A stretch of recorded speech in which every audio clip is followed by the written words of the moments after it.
impeccable.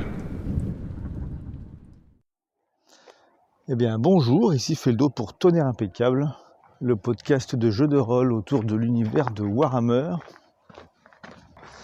Et nous allons discuter de quelque chose qui n'est pas encore décidé. Et si je passe en revue ma journée, je peux songer à l'actualité que j'ai regardée, aux petits bouts de films ou séries que j'ai voulu voir. Alors, j'ai essayé de regarder un film qui s'appelle Opérateur 118 quelque chose, un truc... c'est avec Boudère et il y a Jackie Berroyer à un moment et tout. Mais j'ai pas réussi à tenir jusqu'au bout. Et c'est vraiment bizarre. En général, un film, on peut l'arrêter dans les premières minutes si on n'accroche pas. Mais là, j'ai arrêté j'allais dire les 3/4, mais non, au 4/5e, j'étais vraiment tout proche du dénouement. Mais c'était toujours pas clair quels étaient les enjeux, l'intrigue et tout. Il n'y avait pas rien de très motivant en fait. Et alors même que des éléments de puzzle se mettaient vaguement en place, eh bien j'étais toujours pas engagé avec les personnages, j'avais pratiquement aucune empathie pour eux. Et j'ai arrêté juste avant le dénouement, puisque je me foutais complètement de ce qui allait leur arriver. Et vraiment, c'est très rare que j'arrête un film à ce stade-là, quoi. Mais ouais, c'était de la grosse daube. Donc est-ce que tout ça peut donner une leçon ? Alors peut-être pas sur Warhammer en particulier, mais en jeu de rôle d'une manière plus générale, peut-être, oui, sans doute. C'est pas forcément le but du podcast, mais... il y aura moyen de rebondir sans doute sur des éléments plus spécifiques. En tout cas, il est certain que la question des enjeux reste importante. Alors l'avantage en jeu de rôle, c'est quand même que c'est une responsabilité partagée, même si on est dans un système de jeu de rôle à la Warhammer très classique avec MJ, scénario, etc. Le fait que... C'est quoi, des lucioles ? Je m'attendais pas à voir ça. Ça doit faire 30 ans que j'ai pas vu de luciole. Donc je disais que la question de l'enjeu, elle reste partagée puisque les joueurs et les joueuses vont tout de même s'impliquer, même sur des scénarios pas forcément très engageants, très intéressants. Ils vont y mettre du leur en interprétant leurs personnages qui vont avoir leurs propres enjeux, leurs propres objectifs. Bon, bien sûr, si tout le monde y va à l'économie et que personne ne met rien dans l'histoire, il n'y aura pas de miracle. Mais il suffit d'être 2 ou 3 personnes à table pour chercher à créer quelque chose d'intéressant, pour que la sauce puisse prendre et peut-être même emporter les autres avec. Il n'en reste pas moins qu'en tant que MJ, c'est toujours mieux de préparer un terreau propice à tout ça, en offrant des histoires qui donnent envie d'aller au bout. Et ça passe pas forcément par de l'épique, puisque Warhammer en général on n'est pas dans du high fantasy et c'est pas forcément épique, même si ça le devient dans les longues campagnes. Au final, les PJ finissent par avoir un gros rôle, mais c'est une montée assez lente souvent. Même dans les histoires qui ne vont pas forcément pousser les gens à détruire des anneaux maléfiques ou tuer des dragons, il y a moyen d'être engageant et ça se voit avec toutes ces séries qui arrivent à tenir des saisons entières sur des histoires plutôt interpersonnelles. On m'a parlé récemment de la série Downton Abbey qui paye pas de mine. Il paraît que c'est vraiment très prenant et génial. Et quand on voit la photo, les images qui font la promo de la série et le pitch, c'est pas super sexy de base, quoi. C'est pas très vendeur, mais voilà, si c'est bien écrit, ça accroche et ça peut avoir plein de fans et une très bonne note sur IMDb. Je crois qu'ils ont 8,7, un truc comme ça, ce qui est quand même une note assez rare. Même si ça ne dit pas tout bien sûr, mais ça reste quand même un élément en leur faveur.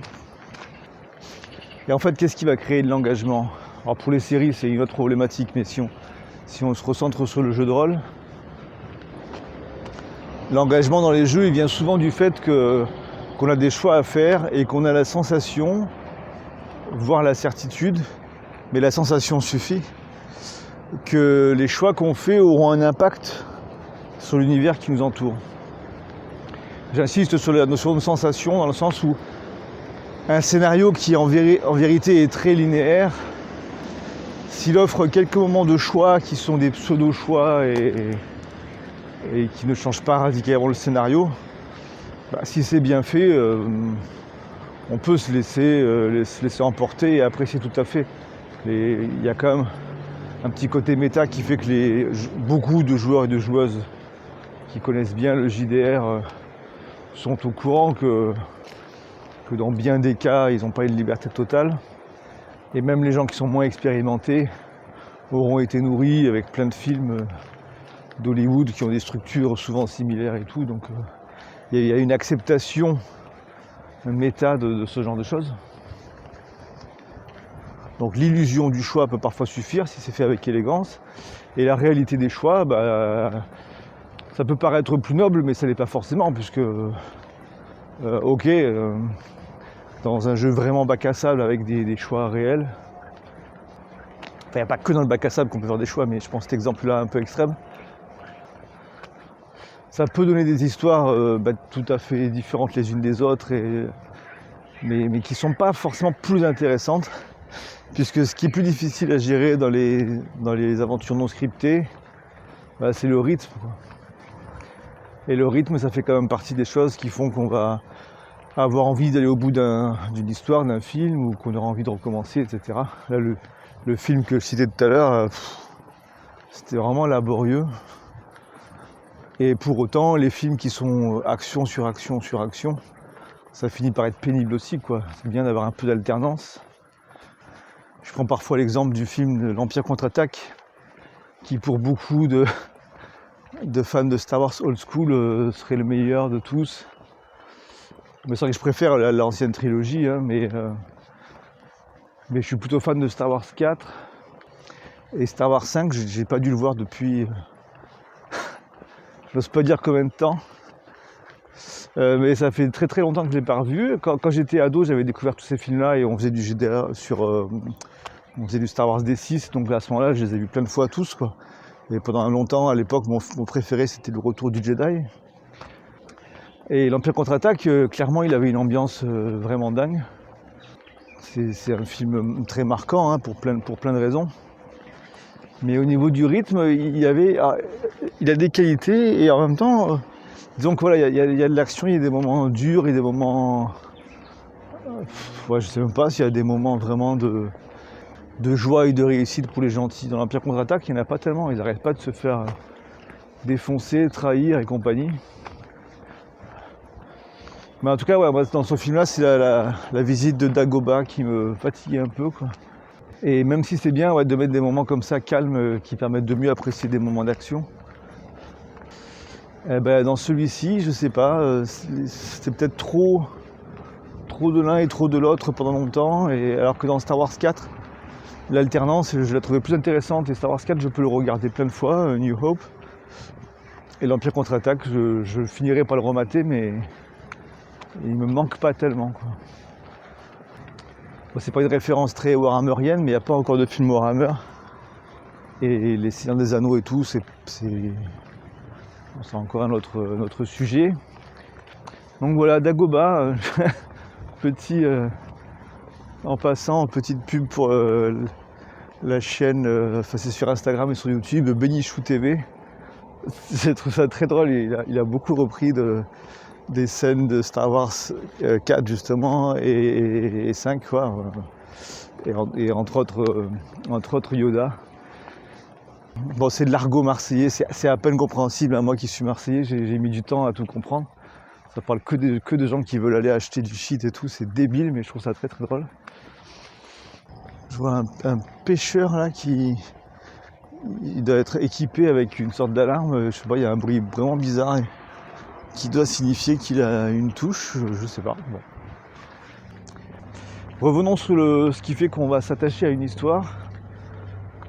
Dans les séries films, ça passe par le côté un peu ascenseur émotionnel aussi, puisque ces formats non interactifs ne peuvent pas reposer sur les choix.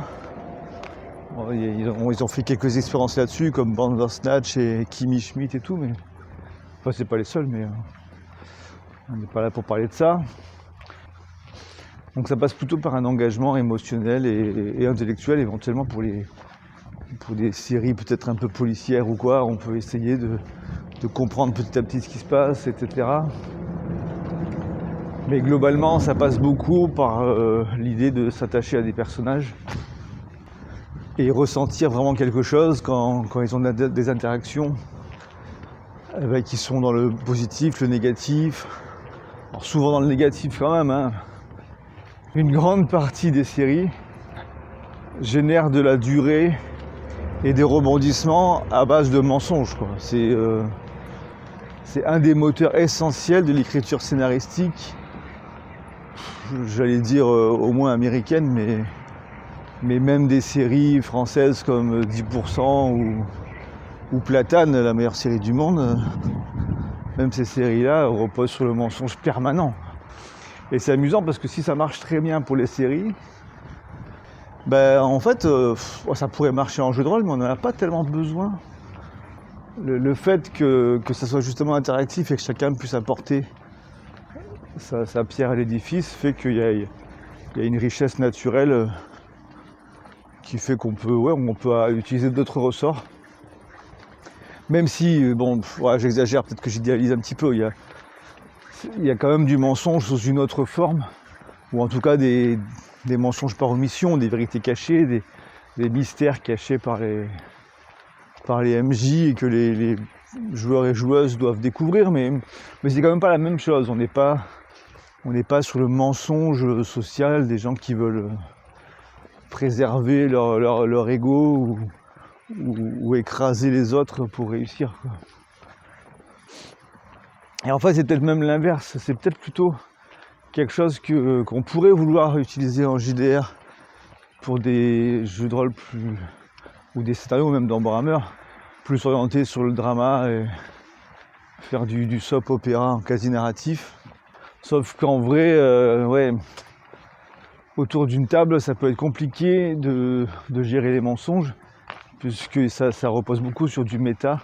Il faudrait soit utiliser des petits papiers pour que les joueurs et les joueuses envoient des infos au MJ que lui ou lui seul et puis des personnages choisis à la table connaîtront. Il faudrait un filtrage et une canalisation de l'information qui est très difficile à gérer quand on est autour d'une même table et quand on parle à voix haute, tout le monde entend. Donc le jeu de rôle basé sur le mensonge, ça marcherait mieux au format JDR par forum, par mail, toutes les anciennes formes plutôt écrites. Puisque même sur une table virtuelle genre Roll20, oui, on peut s'envoyer des messages privés, mais ça casse quand même un peu le rythme, quoi. Ce type de gameplay mensonge, je le vois plutôt sur des jeux asynchrones où chacun peut bien prendre le temps tranquillement de gérer les messages privés, les messages publics, etc. Parmi les choses qui font qu'on s'intéresse aussi à des personnages, ça peut être leur évolution. Donc si l'histoire contient des personnages qu'on voit évoluer, ça peut pousser à aller jusqu'au bout. Là, c'est un des succès, je pense, de la série The Office version US. Elle est tellement drôle que elle a plein de raisons d'avoir du succès, mais c'est aussi une série qui a eu beaucoup de saisons. Et les personnages au long de ces saisons, ils évoluent énormément. Et c'est magnifique parce qu'on finit par presque tous les aimer. Et, c'est un bijou. En général, je ne suis pas trop pour les remakes. Généralement, j'aime bien les originaux, j'aime bien les séries anglaises. Mais pour The Office, la version US, elle est juste magique. Donc, entre ça et Community, on a des séries géniales avec des personnages très attachants. Et ça, en jeu de rôle, il y a quasiment tous les systèmes, hein. Ce hobby étant issu de Donjons et Dragons principalement, qui avait déjà instauré tout de suite un système de progression. C'est dans l'ADN de ce passe-temps de pouvoir faire évoluer notre personnage. Et en plus avec des stats chiffrés et tout, qui mine de rien, nous rappellent quand même que notre personnage évolue. Et c'est au minimum une béquille pour pouvoir l'interpréter différemment et petit à petit de faire en sorte qu'il acquiert plus d'assurance. Parce que aussi bien le joueur ou la joueuse va acquérir en parallèle plus d'assurance autour de la table, autour de le groupe se soude, une culture interne se crée, des mots liés, enfin, des idées liées à la campagne se partagent dans l'équipe. Donc il y a une évolution conjointe entre les gens autour de la table et leurs personnages qui sont sur les feuilles. Et cette évolution conjointe fait que l'interprétation et le roleplay va pouvoir évoluer aussi. Souvent de manière légère et sans qu'on se rende trop compte, mais on peut tout à fait essayer d'y penser et de marquer le coup, quoi. Je pense que ça peut être pas mal de se dire, tiens, pour ce scénario ou pour cette campagne, enfin, ça dépend le type d'objectif qu'on se fixe, mais se dire, voilà, sur une période donnée bien précise, je vais essayer de travailler cet aspect de mon jeu ou autre, mais juste un seul aspect, parce que si on peut avoir fait un peu de théâtre, de l'impro et tout, on peut trouver plein de conseils dans tous les sens, et c'est bien de les avoir en tête parce que parce qu'ils sont pas là pour rien et que c'est vraiment utile. Mais si on veut tout faire progresser en même temps, ça peut être compliqué parce que c'est une charge tellement importante que notre cerveau finit par laisser tomber et laisser ça au second plan. On se dit qu'on avance un peu, mais ça peut être le cas, mais c'est très lent. Alors que si on se focalise sur un point très précis, c'est plus facile de le garder comme une ligne de mire. Et surtout, si on met aussi une date limite, enfin voilà, une période pendant laquelle on peut travailler juste ça et faire un bilan au bout de cette période qui ne doit pas être trop longue, quoi. Sur un an, ça me paraît pas intéressant, mais après bon, à chacune de voir quelle période peut suffire. Mais si on se place quelque chose qui est à la fois réalisable, quantifiable et défini dans le temps, il y a moyen d'avancer un peu, quoi. Après, bien sûr, je veux pas être en mode ni développement personnel, ni encore moins management et compagnie, hein. On peut très bien jouer en se disant qu'on n'a pas envie de faire évoluer consciemment notre pratique. De toute façon, elle évoluera qu'on le veuille ou non. Mais je le mentionne juste parce que je sais qu'il y a aussi des gens qui veulent ça, donc ça sera juste une suggestion parmi d'autres, parmi les centaines et les milliers que vous pourrez trouver par ailleurs. Et quant aux choses qu'on peut travailler, là aussi on peut en trouver plein, hein, mais pour être en lien avec ce qu'on évoque ici, l'engagement dans une histoire, je dirais qu'en tant que MJ, on peut essayer de se focaliser sur le fait de terminer et commencer chaque session avec des moments accrocheurs, ou le fait de proposer aux joueurs et aux joueuses des choix réguliers qui vont les maintenir dans un intérêt fort pour la partie, ou sur le fait de créer un petit lot de PNJ dont un PNJ Némésis, quoi, mais qui ont du caractère et qui sont intéressants à côtoyer, même si c'est pour chercher à les affronter. Ça peut passer par des phases plus humaines qui peuvent faire en sorte qu'on arrive à comprendre certaines de leurs motivations, même si on continue de les trouver dangereuses. Et côté PJ, ça peut être par exemple l'idée de vouloir jouer notre personnage de manière différente entre le début de la campagne et la fin de cette dernière, et avoir repéré ou suscité des moments charnières durant lesquels on peut sentir que le personnage a un peu changé. Mais ça peut être aussi la recherche d'une meilleure interaction avec l'histoire elle-même, ce qui peut passer par une prise de notes relativement assidue qui permettrait de faire des comptes rendus de fin de partie, ce qui permet évidemment d'avoir un autre rapport à l'histoire et d'être bien plongé dedans, de profiter aussi des débriefings de fin de partie s'il y en a, et s'il y en a pas, ça peut être sympa d'en demander au MJ, mais donc oui, si on cherche à rentrer vraiment dans l'histoire, on peut profiter des débriefings pour demander des précisions sur ce qu'on n'est pas certain d'avoir compris.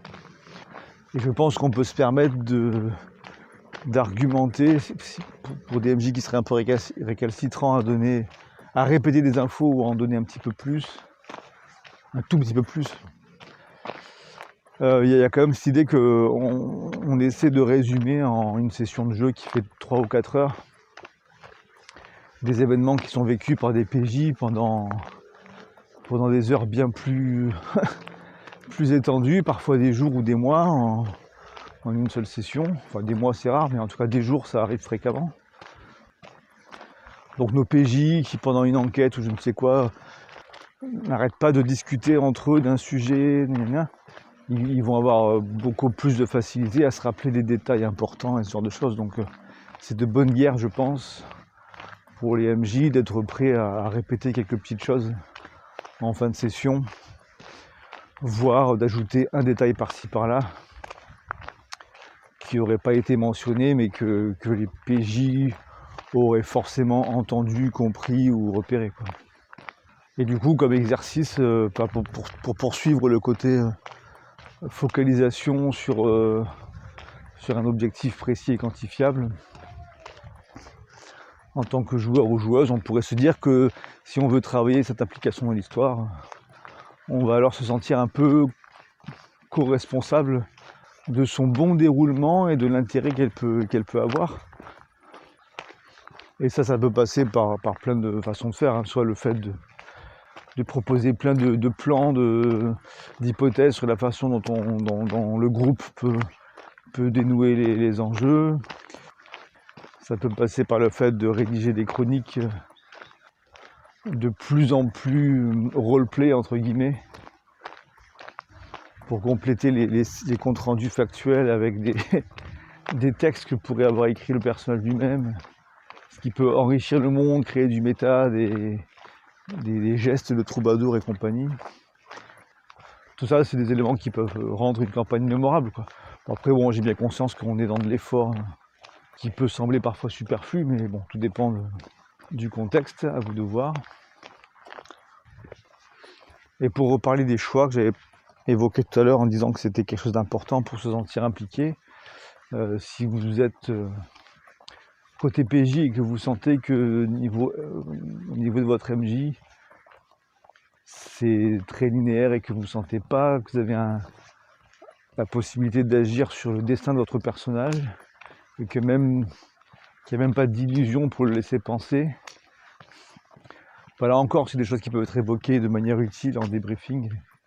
C'est toujours sympa d'en parler plutôt que de laisser traîner, et ce qui pourrait avoir comme effet négatif de vous voir vous asseoir à la table par habitude et puis rester passif en attendant que ça se termine et pour répartir vos XP en fin de session. Bon, c'est un peu dommage, quoi.